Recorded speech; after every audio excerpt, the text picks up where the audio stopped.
4 দিনের মাথায় সে আমার গায়ে হাত তোলা শুরু করে। আমি আপনাদেরকে ছবিও দেখাতে পারবো। আমার সে ফোন টোন নিয়ে আমাকে মেরে সে সবকিছু রিমুভ করে দিয়েছে। এই কয়েকটা ছবি আমি অনেক কষ্ট করে আমার কাছে রেখেছি, আপনারা দেখেন। সাথে নিয়ে থাকতাম।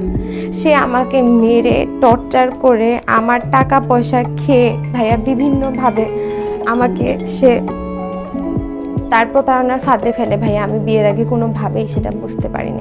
ভাইয়া আমি আসলে বিয়ের 4 দিনের মাথা থেকেই অনেক টর্চার সহ্য করতেছি, যেগুলো আসলে মানে আমি না পেরে মিডিয়া ফেস করতেছি। ভাইয়া আমার মিডিয়ার কোনো কিছুর প্রতি কোনো ইন্টারেস্ট নেই। আপনারা দেখেছেন যে আমি কোনো ভিডিওর মধ্যে ও যদি আমাকে ভিডিওতে নিয়ে আসতো আমি আসতাম।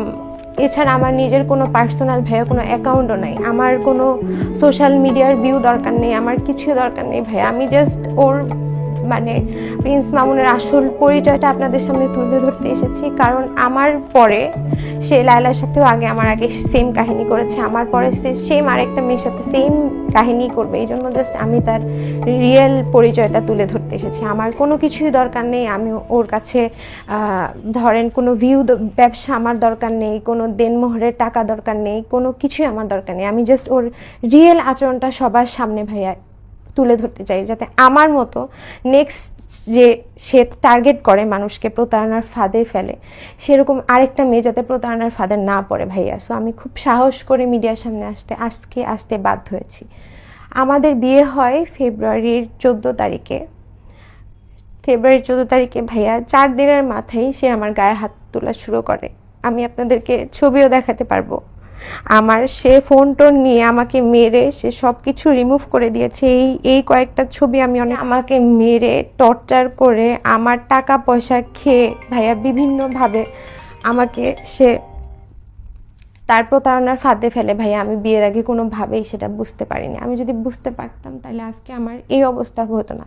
4টা মাস আমাকে অনেক মানুষ দেখেছে, পরিচিত মানুষ। আমি কিভাবে মার খেয়েছি ভাইয়া, আমি এখনো ওই দিনগুলো ভুলতে পারিনি। আমার গলার মধ্যে যেভাবে ভাইয়া প্রেস করে আমার সাদা ফেনা বের করে দিয়েছে, আমি 4টা মাস ভাইয়া মৃত্যুর মতো ফিল করেছি। আমাকে প্রতিদিন ভাইয়া সে মেরেছে, 1টা 2টা দিন না, প্রতিদিন সে আমাকে মৃত্যু যন্ত্রণা দিয়েছে।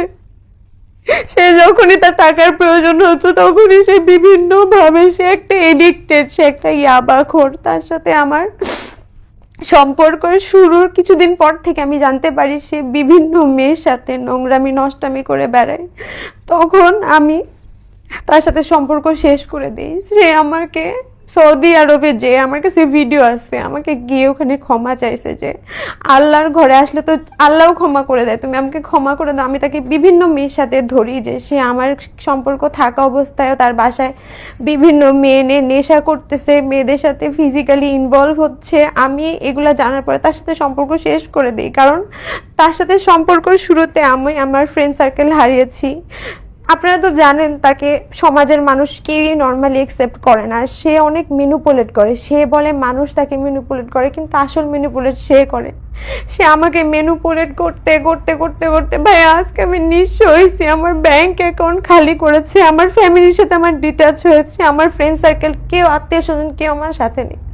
আমি না পেরে আপনাদের মিডিয়ার কাছে আসছি ভাই। আমার জানের কোনো সিকিউরিটি নেই, এখনো তার সাথে আমার ডিভোর্স হয়নি। সে প্রতিদিন আমার বাসার সামনে এসে ভাইয়া অনেক সিন ক্রিয়েট করে, আশেপাশে মানুষদেরকে আপনারা জিজ্ঞাসা করেন। তারপর কালকে এসে আমার বান্ধবীর ফোন চুরি করে সে নিয়ে গেছে। আমি বাসায় ছিলাম, আমার খালাতো বোনের একটা ছোট বাচ্চা, ওরা দুজন বাসায় ছিল। আমার বাবা অসুস্থ, আমার মা গেছে আমার বাবাকে নিয়ে আসতে।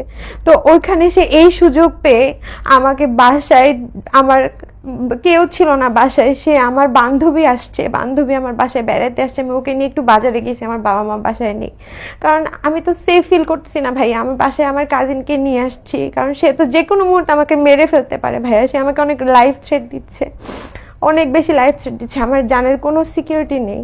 আমি তাকে ছাড়বো দেখে সে আমাকে বলতেছে তুই যদি আমাকে এখন ছাড়িস আমি এখন তোকে মেরে ফেলবো, কারণ সে তার টাকা পয়সা, সে তার যে এক্সপেকটেশন ছিল সে এটা ওই এক্সপেকটেশন অনুযায়ী অর্জন করতে পারেনি। সে আমাকে প্রতিনিয়ত মেরে ফেলার থ্রেট দিচ্ছে। তাকে যমুনাতে একটা দোকান করে দেওয়ার কথা ছিল। সে আমাকে বলেছিল যে যমুনা ফিউচার পার্কে তাকে একটা দোকান করে